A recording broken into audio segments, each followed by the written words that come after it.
The shooting at Empire Park marked the start of a very violent four-day stretch across the city. Since Thursday afternoon, more than 35 people have been shot and at least 5 were killed. The latest shooting happening just last night involving 11 victims in the Sweet Auburn neighborhood. 11 Alive has been out on Edgewood Avenue all day speaking with business owners and city leaders. That's where we find our Cody Alcorn. So Cody, what are they saying to you tonight? Well, Jennifer and Ron, city leaders aren't just looking at the APD following this weekend's gun violence. They say the issue at hand here is much bigger than any one agency. They say fixing it will take systemic change and the entire community. But for businesses here along Edgewood Avenue, the violence feels immediate and the demand for action is growing louder. Gun violence rocked Atlanta over the last 4 days. At least 37 people shot, 5 people killed. The spike in shootings included 2 mass shootings. 6 people shot at Empire Park Thursday night.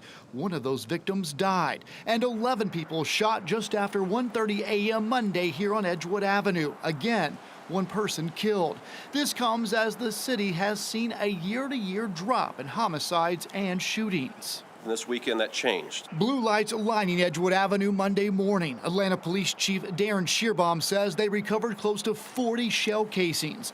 Police believe a group, 3 men and a woman, started the gunfight. Gun violence affects every citizen of Atlanta, regardless of what neighborhood you live in or where you are. Especially business owners along Edgewood Avenue. Johnny Martinez co-owns Joystick Game Bar. Most of the time, like last night, they happen after everything's closed. And they don't happen in the bars. Bars in the city of Atlanta close at midnight on Sundays. Councilwoman Liliana Bakhtiari represents the Sweet Auburn community. Those bars were closed, so we don't yet know where these individuals came from or what caused this. Mayor Andre Dickens says, as a society, we must all play a part in keeping the city safe. That guns are not the answer and that we should use conflict resolution and de-escalation tactics. Chief Shearbaum says they understand the neighborhood's concerns and are always looking at ways to improve. We're assessing already today what needs to be adjusted to make sure we do not have a repeat of last night. We need to make sure we have people down here after everything's closed to help move people on. There's no need for anyone sticking around partying on the street.